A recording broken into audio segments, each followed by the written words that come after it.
नमस्कार। यह कहानियों का अद्भुत संसार किस्सा कहानी में आज मैं हूँ भारती कुमारी और क्लासिक साहित्य में आप सबको सुना रही हूँ गुरुदेव रविंद्रनाथ टैगोर की कहानी नष्ट नीर। आज नष्ट नीर का पहला भाग। भूपति को काम करने की जरूरत ही नहीं थी, क्योंकि उन पर उल्लू वाहिनी लक्ष्मी की विशेष कृपा थी, जिससे उन्हें धन का कोई अभाव नहीं था। फिर भी दिन भर बेकार बैठे बैठे मन का ऊब जाना प्राकृतिक बात है। ग्रहों के योग से वे कर्मशील व्यक्ति होकर पैदा हुए थे। इसी कारण ऊबने वाली समस्या का समाधान हो गया और फिर उन्हें समय की अधिकता के लिए पश्चाताप नहीं करना पड़ा। उनके बचपन का सबसे बड़ा शौक था अंग्रेजी भाषा में लिखना और भाषण करना। किसी प्रकार की जरूरत के अभाव में भी वे अंग्रेजी अखबारों में लेख लिखते थे और वक्तव्य देने के कारण मौजूद न रहने पर भी वे सभा स्थल पर 2-4 बातें बोलकर मन हल्का कर लेते। उनके जैसे वैभव संपन्न व्यक्ति को अपने दल में शामिल करने के लिए राजनीतिक नेताओं की ओर से उनकी इतनी गौरव गाथा गाई जाती थी कि उन्हें अपनी अंग्रेजी भाषा की उत्कृष्ट रचना शक्ति के संबंध में कोई संशय नहीं था। अंततः उनके साले पेशे से वकील उमापति ने वकालत के पेशे से निराश होकर भूपति के सामने प्रस्ताव रखा। भूपति, तुम एक अंग्रेजी अखबार निकालो। तुम्हारे पास धन की कमी तो है नहीं, तो तुम पूंजी लगाकर यह काम आसानी से कर सकते हो। उनकी सलाह सुनकर भूपति के मन में यह कर गुजरने का उत्साह उमड़ पड़ा और उन्होंने सोचा, दूसरों के अखबारों में व्याख्यान लेख आदि प्रकाशित करने में सम्मान नहीं है, अपने ही समाचार पत्र में स्वाधीन लेखनी को पूरे वेग से चला सकूंगा। इस विषय में गहराई से सोचकर साले को अपना सहायक बनाकर बहुत थोड़ी सी उम्र में ही भूपति संपादक की गद्दी पर बैठ गए। जवानी की उम्र में संपादकीय लिखने और राजनीतिक विचार देने के नशे का बहुत जोर रहता है और ईश्वर की कृपा से भूपति को उन्मत्त बना देने की कोशिश करने वाले लोगों की कमी भी नहीं थी। इस तरह अखबार निकालने के कार्य में व्यस्त होकर वह अपने आप हर्ष विभोर हो रहे थे कि धीरे धीरे उनकी बालिका वधू चारुलता ने धीरे से युवावस्था में प्रवेश किया। परंतु समाचार पत्र के संपादक जी को इस बात का कतई एहसास ही नहीं हुआ। भारत की सीमांत प्रदेश संबंधी नीति निरंतर अनुचित सहयोग पाकर किस तरह संयम को तोड़ती जा रही है, यही विचारों का मुख्य विषय था। धनवान घर की गृहिणी होने के कारण चारुलता को कोई काम करने की आवश्यकता ही नहीं थी। फल की इच्छा से रहित फूल की ही भांति अनावश्यकता के बीच परिस्फुटित हो उठना ही उसके चेष्टा शून्य 8 पहर का एकमात्र कृत्य था। उसको किसी तरह की कोई चिंता ही नहीं थी। ऐसी स्थिति में अधिकतर देखा जाता है कि बहुएं मौका पाते ही पति को लेकर बहुत उधम मचाने लगती हैं। दाम्पत्य लीला की सीमांत नीति संसार की सारी सीमा को पार करके समय से असमय और विहित से अविहित में जा पहुंचती है। चारुलता को वह सुअवसर भी प्राप्त न हो सका। अखबार के आवरण का भेदन कर पति का अधिकार प्राप्त करना उसके लिए असाध्य हो गया था। युवती वधू के प्रति ध्यान आकर्षित करने के उद्देश्य से एक दिन किसी आत्मीय ने भूपति को फटकारा तो वो एक बार होश में आकर बोले, तुमने ठीक ही कहा, चारू को एक संगिनी अवश्य चाहिए। उस बेचारी के लिए तो कोई काम भी नहीं है, वो अकेली उदास होकर समय व्यतीत कर रही है। उसने अपने साले से कहा, तुम अपनी स्त्री को यहीं क्यों नहीं ले आते? हम उम्र एक भी सहेली पास न होने से चारू को बोरियत होती है। संपादक जी की अल्प बुद्धि ने यही समझा कि चारू को किसी सहेली की कमी ही उसकी चिंता का विषय है। अतः उन्होंने अपने साले की पत्नी मंदाकिनी को घर लाकर उसकी चिंता को दूर करने का निश्चय कर लिया। जिस समय काल में पति पत्नी प्रेमोन्मेष के प्रथम अरुणालोक में एक दूसरे के लिए अपरूप महिमा से चिरनवीन की भांति प्रोपभाषित होते हैं, वही स्वर्ण प्रभा मंडित प्रभात काल अचेतनावस्था में कब और कैसे बीत गया कोई भी ना जान सका। नवीनता का स्वाद पाए बिना ही दोनों एक दूसरे के लिए पुराने परिचित की तरह मालूम होने लगे। चारुलता का स्वाभाविक झुकाव पढ़ने लिखने की ओर था। इस कारण उसके दिन पूर्णतया भार स्वरूप नहीं हुए थे। उसने अपनी ही कोशिशों से पढ़ने के तरह तरह के साधनों की व्यवस्था कर ली थी। भूपति का एक फुफेरा भाई अमल 3rd ईयर का छात्र था। चारुलता उसी को बुलाकर थोड़ा बहुत पढ़ लिया करती थी और इस कार्य की पूर्ति के लिए अमोल की अनेक मांगे उसे बर्दाश्त करनी पड़ती थी। उसके लिए होटल में भोजन का खर्च वहन करने के साथ साथ अंग्रेजी साहित्य की पुस्तकें खरीदने का खर्च भी वहन करना पड़ता था। बीच बीच में अमल अपने मित्रों को भी निमंत्रित करके खिलाता और उस यज्ञ सिद्धि का भार गुरु दक्षिणा स्वरूप चारुलता स्वयं वहन करती। भूपति चारुलता के सामने अपनी कोई मांग नहीं रखता, परंतु मामूली तौर पर थोड़ा पढ़ाकर भूपति के फुफेरे भाई अमोल की मांगों का कोई अंत न था। इस बात को लेकर बीच बीच में चारुलता प्रायः बनावटी क्रोध और विद्रोह प्रकट करती, किंतु किसी आदमी के कुछ काम में आना, स्नेह का उपद्रव सहना उसके लिए बहुत लाजमी हो गया था। एक दिन अमल ने चारू से कहा, भाभी, हम लोगों के कॉलेज का एक विद्यार्थी राज अंतःपुर के खास हाथ के बुने हुए कारपेट के जूते पहन कर आता है। यह बात मेरे लिए असहनीय है। मुझे भी एक जोड़ा कारपेट के जूते चाहिए, नहीं तो अब मैं किसी तरह अपनी मर्यादा की रक्षा नहीं कर पाऊंगा। नहीं, ठीक नहीं है। तुम चाहते हो कि मैं बैठकर तुम्हारा जूता सी कर मरूं? यह मुझसे ना होगा। दाम देती हूं, जाओ बाजार से खरीद लो। चारू ने कहा। ऐसा नहीं हो सकता, अमोल ने पलटकर जवाब दे दिया। चारू जूता सिलाई का काम नहीं जानती थी, पर अमोल के सामने उस बात को स्वीकार भी नहीं करना चाहती थी। अमोल जो चाहता उसकी पूर्ति होनी ही चाहिए। संसार में वही तो सास के समक्ष एकमात्र प्रार्थी है। उस एकमात्र प्रार्थी की प्रार्थना मंजूर किए बिना वह स्वयं चैन से नहीं रह सकती। अमोल जब कॉलेज चला जाता तब वह छिपकर बड़े यत्न से कारपेट की सिलाई सीखने लगी। कुछ दिनों बाद स्वयं जब अमोल अपने जूते का प्रसंग भूल गया, ऐसे समय में एक दिन शाम को चारू ने उसे भोजन के लिए निमंत्रण दिया। उस दिन बहुत गर्मी थी, इसलिए छत पर ही अमोल के भोजन की व्यवस्था की गई। वायु वेग के कारण धूल उड़कर थाली में न गिर गए, इस आशंका से बचाव के लिए थाली पीतल के ढक्कन से ढक दी गई। अमोल खाने के लिए कॉलेज की पोशाक पहने ही हाथ मुंह धोकर साफ सुथरा होकर आ पहुंचा। अमोल ने लगे आसन पर बैठकर ढक्कन खोलकर देखा तो थाली में तैयार किया हुआ रेशम का एक जोड़ा जूता रखा हुआ था। यह कौतुक करके चारुलता ठठाकर हंसने लगी। जूता देखकर अमोल की आशा और बलवती हो गई।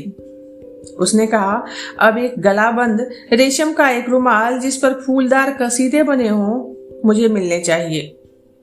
बैठक खाने में बैठने के लिए जो आराम कुर्सी है उस पर लगे हुए तेल का दाग छिपाने के लिए एक नक्काशी किया हुआ गिलाब भी चाहिए। अमोल के इस प्रकार के प्रस्तावों पर चारुलता प्रत्येक बार आपत्ति करते हुए झगड़ा करती और प्रत्येक बार बड़े ही प्यार से शौकीन अमल की फरमाइशें पूरी कर देती। अमोल कभी कभी पूछता, भाभी कहाँ तक हुआ? अरे अभी तो कुछ भी नहीं हुआ, चारुलता झूठ मूठ ही कह देती। कभी कहती, अरे यह बात तो मुझे याद ही ना थी, मेरे तो दिमाग से ही निकल गया था। किंतु अमोल भी छोड़ने वाला नहीं था। चारू को प्रतिदिन याद दिलाता और मांग करता। अमोल की इन जिद भरी फरमाइशों को और भी उत्तेजित करने के लिए ही चारू उदासीनता का आवरण ओढ़कर विरोध प्रकट करती और अचानक एक दिन उसकी मांग पूरी करके तमाशा देखने लगती। इस धनवान गृहस्थी में चारू को किसी और के लिए कुछ भी नहीं करना पड़ता। केवल अमोल ही उससे काम कराए बिना नहीं रहता। इसके इन्हीं सब छोटे मोटे शौक के कामों में स्त्री सुलभ आकांक्षाएं पूर्ण होकर शांति का अनुभव करती। भूपति के घर के पीछे के हिस्से में जो एक खंड जमीन पड़ी हुई थी, उसे यदि बगीचा कहा जाए तो अतिशयोक्ति ना होगी। उस बगीचे की प्रधानता उसमें एक विलायती अमड़े के पेड़ के कारण थी। कुछ दिनों में दोनों ने मिलकर एक नक्शा खींचकर एक योजना बनाई थी और बड़े उत्साह से उस जमीन पर एक बगीचे की कल्पना भी सुनिश्चित कर ली थी। एक दिन उस भूखंड की उन्नति के लिए चारू और अमोल की कमेटी बैठी। भाभी, हम लोगों द्वारा लगाए गए इस बगीचे को सींचने का काम उस जमाने की राजकन्या की भांति तुम्हें ही अपने हाथों से करना पड़ेगा। अच्छा, बगीचे के पश्चिम की तरफ कोने में एक झोपड़ी तैयार करनी होगी। एक हिरन का बच्चा भी पाला जाएगा। चारू ने अपनी राय रखी। इसमें एक छोटी सी झील भी बनाने की आवश्यकता है जिसमें बतखें पाली जाएंगी। अमोल ने भी अपनी राय रखी। इस प्रस्ताव से और उत्साहित होकर चारू ने कहा, और इसमें नीला कमल भी रोपित होगा। नील कमल देखने की मेरी बहुत दिनों से इच्छा हो रही है। और उस झील के ऊपर एक छोटा सा सेतु बना देंगे और घाट पर एक सुंदर छोटी डोंगी रहेगी। अमोल ने अपना प्रस्ताव रखा। लेकिन घाट अवश्य सफेद संगमरमर के पत्थर से बनाया जाएगा। चारू ने उस प्रस्ताव में और वृद्धि कर दी। अमोल ने एक कागज पेंसिल लेकर बगीचे के प्रस्ताव के अनुरूप रूपरेखा खींची और कंपास पकड़कर बड़े ही आडंबर से बगीचे का नक्शा खींच लिया। दोनों ने पुनः मिलकर अपनी परिकल्पना में संशोधन परिवर्तन करते करते 20-25 नए नक्शे तैयार कर लिए। नक्शे के अनुसार कार्य संपन्न होने पर कुल कितना खर्च पड़ेगा उसका एक अनुमानित लेखा जोखा बनाया जाने लगा। यह निर्णय लिया गया कि चारू अपने मासिक खर्च के रकम से थोड़ा थोड़ा अंश बचाकर धीरे धीरे बगीचा तैयार कर लेगी। घर पर कहाँ कौन काम कर रहा है इसकी कोई भी सूचना भूपति को नहीं रहती थी। बगीचा तैयार हो जाने पर हठात एक दिन उसे वहां निमंत्रण में बुलाकर आश्चर्य में डाल दिया जाएगा। उस समय वह देखकर यह समझेगा कि अलादीन के चिराग की सहायता से जापान से एक संपूर्ण बगीचा उठाकर यहाँ ले आया गया है। किंतु लागत बहुत कम आंकी जाने पर भी चारू को उसका खर्च उठाना कठिन प्रतीत होने लगा। इस हालत में अमोल पुनः नक्शा तैयार करने में लग गया। उसने कहा, तो अब भाभी इस झील का विचार छोड़ दिया जाए? नहीं, झील का विचार तो नहीं छोड़ा जा सकता क्योंकि उसमें मेरा नील कमल रहेगा, चारू ने कहा। अच्छा, तो तुम अपने हिरन के घर में खपड़े का छप्पर नहीं बनाओगी तो क्या परेशानी होगी? उसके लिए साधारण छप्पर लगाने से भी काम चल जाएगा ना, अमोल ने कहा। तब तो मुझे उस घर की भी कोई जरूरत नहीं, फिर उसे रहने ही दो, चारू ने बहुत गुस्से में आकर कहा। पहले प्रस्ताव में कर्नाटक से चंदन, मॉरिशस से लौंग और सीलोन से दालचीनी का पौधा मंगाने का प्रस्ताव रखा गया था। अब अमोल ने उसमें संशोधन कर बदले में मानिक तल्ला के साधारण देशी और विलायती पौधों का नाम प्रस्तावित किया। यह सुनते ही चारू ने नाराज होकर मुंह फुलाकर कहा, तब तो मुझे बागीचे की ही जरूरत नहीं है, रहने दो अमोल। बगीचे की लागत घटाने का यह तरीका चारू को बिल्कुल नहीं जचा। एस्टीमेट के साथ अपने विचारों को छोटा करना चारू के लिए असाध्य विषय है और अमोल के मुंह से कुछ भी क्यों ना निकले, उसे अक्षरशः स्वीकार कर लेना भी उसके लिए कठिन है। तब तो भाभी यही अच्छा होगा कि तुम भैया के सामने बगीचे के निर्माण का प्रस्ताव रखो, वो अवश्य ही रुपया दे देंगे। अमोल ने अपना प्रस्ताव रखा। नहीं, उनसे कहने से फिर क्या आनंद रह जाएगा। हम दोनों मिलकर बागीचा तैयार कर लेंगे, वो तो हुक्म चलाकर ईडन गार्डन तैयार करा सकते हैं। ऐसा होने पर हमारी योजना का क्या लाभ होगा? चारू ने थोड़े उदासी भरे स्वर में कहा। अमड़े के वृक्ष की छाया में बैठकर चारू और अमोल असाध्य संकल्प की प्रतिज्ञा कर रहे थे कि तभी चारू के भाभी ने दो तल्ले से पुकार कर कहा, इतनी देर तक तुम लोग बागीचे में क्या कर रहे हो? हम पके अमड़े तलाश रहे हैं। मुखाकृति पर मंद मुस्कान बिखेरती हुई चारू ने वहीं से कहा। पके अमड़े के स्वाद को याद कर मंदाकिनी के मुंह में भी पानी भर आया। उसने ललचाते हुए स्वर में कहा, यदि मिल जाए तो मेरे लिए भी ले आना। चारू हंसने लगी, अमोल भी हंसने लगा। उनकी समस्त आकांक्षाओं का प्रमुख गौरव एवं सुख यही था कि वे दोनों अपने आप में ही मस्त थे। मंदाकिनी में चाहे और गुण भले ही हों, परंतु उसमें सोचने की क्षमता नहीं थी। वह इस मनभावन प्रस्तावों का रसास्वादन कैसे कर सकती है जब वह इन दो सभ्यों की कमेटी से एकदम अलग थलग है। बगीचे के असाध्य एस्टीमेट में कोई कमी न हो सकी। कल्पना भी हार मानने को तैयार नहीं हुई। इसलिए अमरे के पेड़ के नीचे की कमेटी लगातार कुछ दिनों तो किसी तरह चलती रही। बगीचे में जिस स्थान पर झील बनेगी, जहां पत्थर की वेदी बनेगी, उस स्थान पर अमोल ने लकीरें खींच डाली। उनके काल्पनिक बगीचे में अमरे के चारों ओर किस तरह वेदी बनाई जाएगी, अमोल एक छोटी सी कुदाली लेकर उनके किनारों पर उसी प्रकार रेखांकन कर रहा था। ऐसे ही समय में चारू ने पेड़ की छाया में बैठकर कहा, अमोल, तुम यदि लिख सकते तो बड़ी अच्छी बात होती।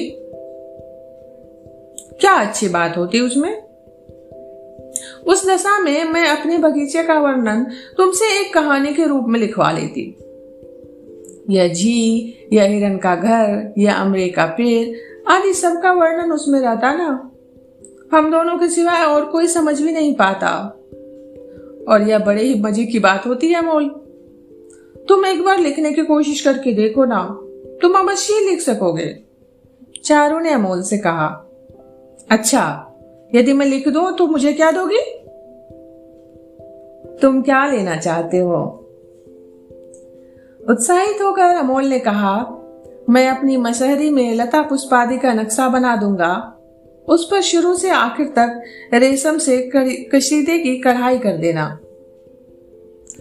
तुम्हारे सभी काम ना अजीब होते हैं। क्या मशहरी में भी कसीदा बनाया जाता है? चारू ने पूछा।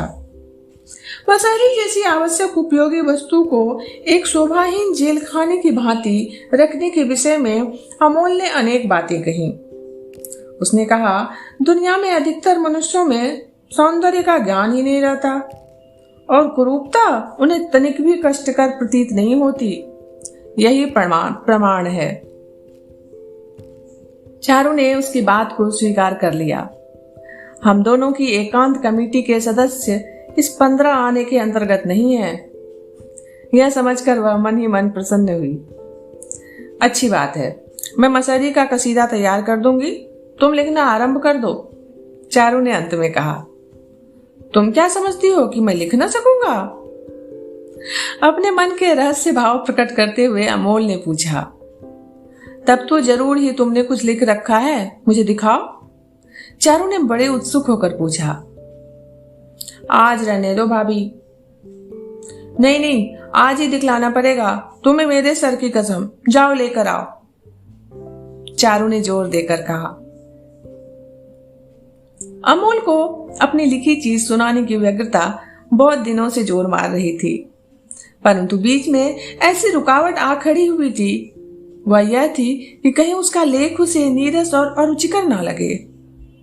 लेकिन इस संकोच को अधिकार पूर्वक मन से निकाल फेंकने का साहस भी उसमें नहीं हो पा रहा था। अचानक चारू के आज उसके पीछे पड़ जाने के कारण वह संकोच और बाधा छिन्न भिन्न हो गई। अमोल वह लेख ले आया।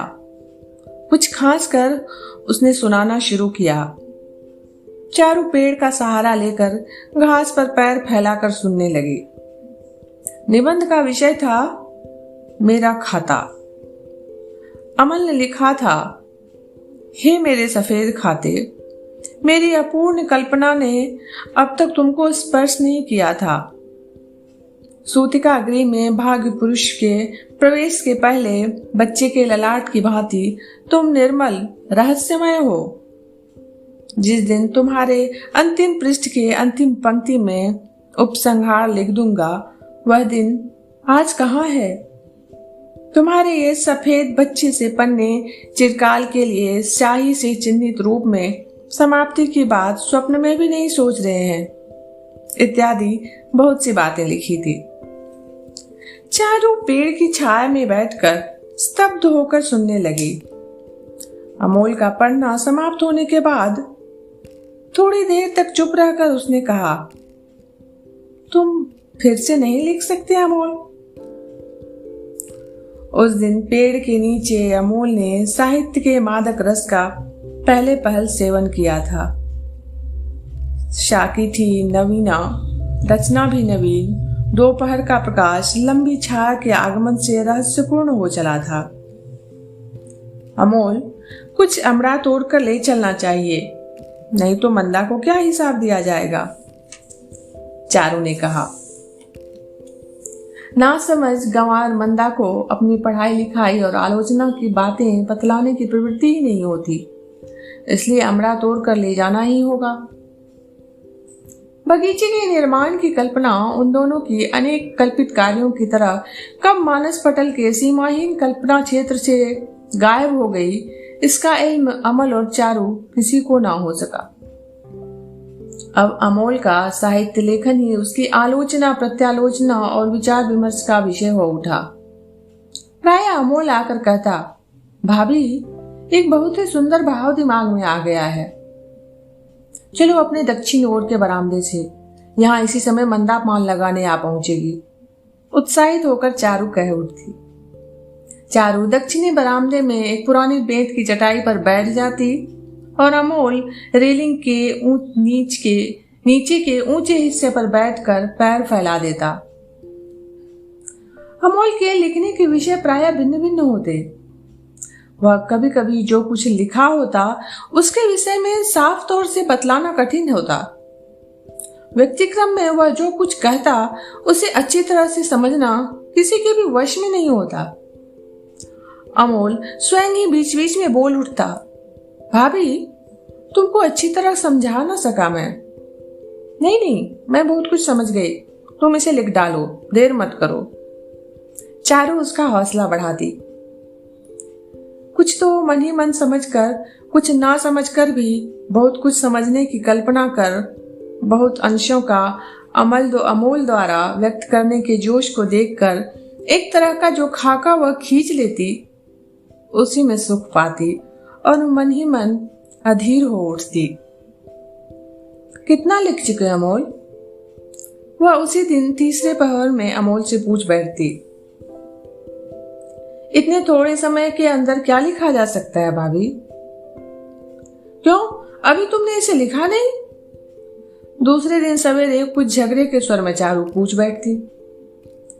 बैठो, थोड़ा और सोच लूं और वह भी लिख लूं, अमोल उत्तर देता।